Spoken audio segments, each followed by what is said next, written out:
Pendant près d'un siècle, monter dans un avion Boeing était un acte banal. Un geste presque automatique, sans peur, sans question. Boeing, c'était la rigueur, l'ingénierie pure, la sécurité absolue. Mais à partir de 2018, quelque chose se brise.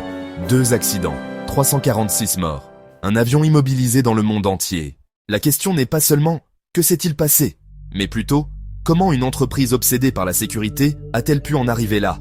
Pour comprendre, il faut revenir à la naissance de Boeing, bien avant Airbus, bien avant les logiciels, bien avant la course au profit.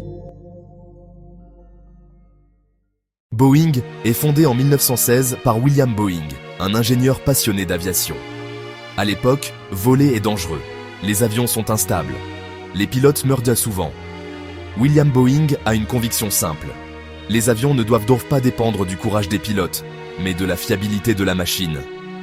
Dès le départ, Boeing développe une culture interne très stricte, procédures lourdes, redondances mécaniques, tests excessifs. Pendant les 2 guerres mondiales, Boeing devient un pilier industriel américain. Bombardiers, avions de transport, logistique militaire. La sécurité n'est pas un argument marketing, c'est une nécessité vitale. Après la Seconde Guerre mondiale, Boeing entre dans son âge d'or. 1958, le Boeing 707. Le jet commercial moderne est né. Puis viennent le 727, le 737 et surtout le 747, le Jumbo Jet. Le 747 transforme le monde.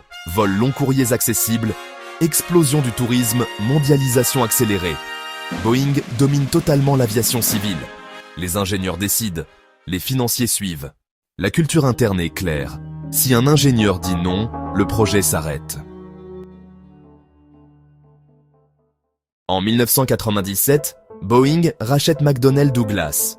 Sur le papier, c'est une fusion industrielle. En réalité, c'est un choc culturel. McDonnell Douglas est orienté.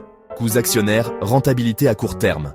Progressivement, les ingénieurs Boeing perdent du pouvoir. Les managers financiers montent. C'est un tournant silencieux, mais fondamental. Les années 2000 sont difficiles. Retard du 787, Dreamliner, délocalisation de la production sous-traitance massive, Boeing cherche à réduire les coûts, à accélérer les cycles, à satisfaire Wall Street. La sécurité reste une priorité, mais elle n'est plus la seule. Pendant ce temps, Airbus avance. 2010.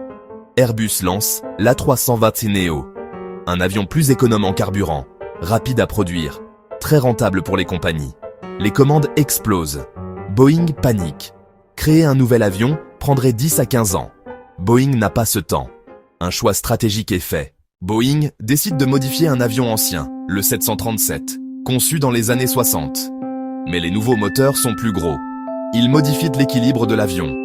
Pour corriger cela, un logiciel est ajouté, MCAS. Son rôle, corriger automatiquement l'assiette de l'avion en cas de détection anormale. Mais, il dépend d'un seul capteur, il n'est presque pas mentionné dans les manuels, les pilotes ne sont pas formés spécifiquement. En interne, des ingénieurs tirent la sonnette d'alarme. Ils parlent de risques systémiques de dépendance logicielle, excessive de formation insuffisante.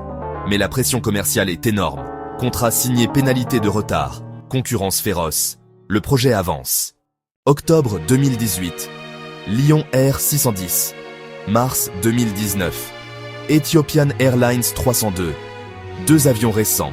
2 scénarios similaires. Le MCAS pousse l'avion vers le sol.